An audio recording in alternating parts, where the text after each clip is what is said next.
I haven't done a video in a while, so here's one. This is just some random gun rant.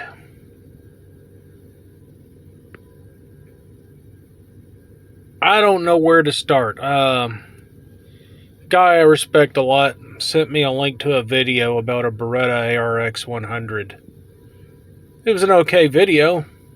I own an ARX 100. And just watching the video of it and the stuff that the people that did the review of the video seemed to dwell on a lot was a lot of frivolous crap. And they compared it to the FN Scar. Oh, I'm about to make a lot of people mad. But we'll talk about the 300-pound gorilla in the room here in a second.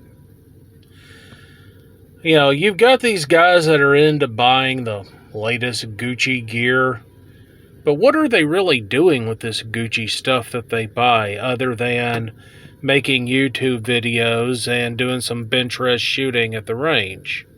What are they really doing with this stuff? How are they really, knowing what its capabilities are? And another thing is like some of these equipment evaluations that you see on YouTube, they are unfreaking real. You know, people are talking about, why this gun passed the MAC cryo freeze test and whatever. I don't care if it passes it or not. I live in the southeastern United States. It doesn't get that cold here. Okay? If the gun is sensitive to being exposed to 30 below zero for 24 hours, okay, I can see if you lived at the North Pole that being a factor. But how many of you are really going on long-range reconnaissance patrols north of the Arctic Circle? That's what I thought. Or I love these drop tests. You know, like, yeah, they're entertaining and all, but I may have only served in state defense forces and been a private contractor. But I don't know about you guys, but I don't go around dropping my rifle every 5 minutes. I don't throw my weapon on the ground and kick it around and whatever. I don't wedge it in the fork of a tree and do chin-ups on it. I don't understand how this is the metal in which, or the I don't know how these things are judged. The last time I looked, dropping your weapon is a major faux pas, and you do your best not to do it. I'm from the school of thought you'll throw yourself on the ground before you throw your weapon on the ground.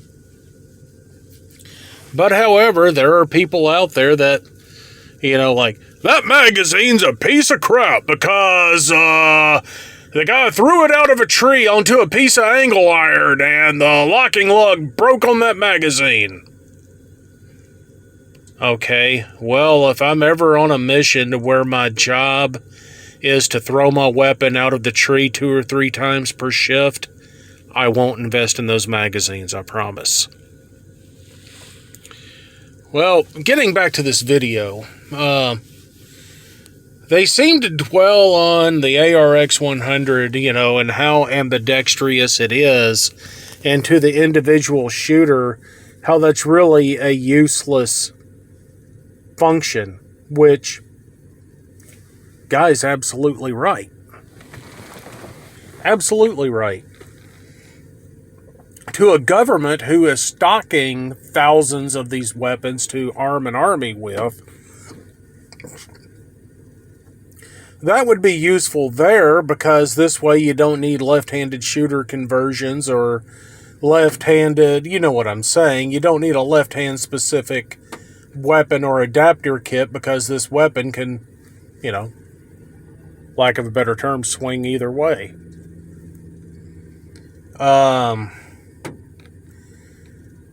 It can run brass or steel-cased ammunition. It has a user-adjustable gas system, which I don't think the reviewer even touched on that. I'll confess I didn't watch the last minute of the video because I just got so, whatevered by the video. Didn't seem to touch on that. Yeah. Here's something for you AR-15 guys.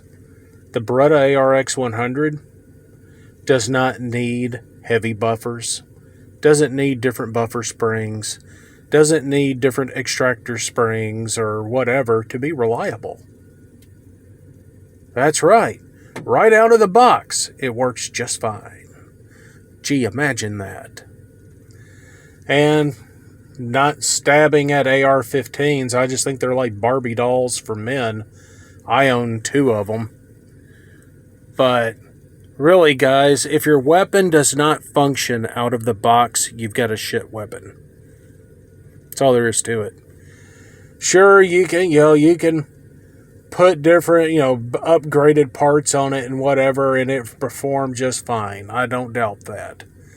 But the thing is, what happens, like, y'all want to be prepared for the zombie apocalypse or CW2 or whatever, or SHTF.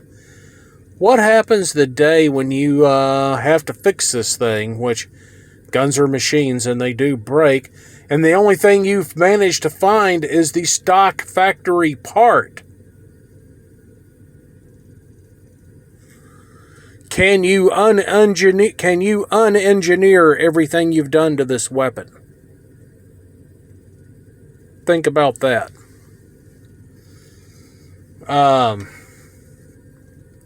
But no, the video kind of triggered me, and I was just like, really? That's, of all the things you can find, that's what you got to dwell on. I do like the fact that they did show you could shoot targets out to 500 yards with it. Awesome.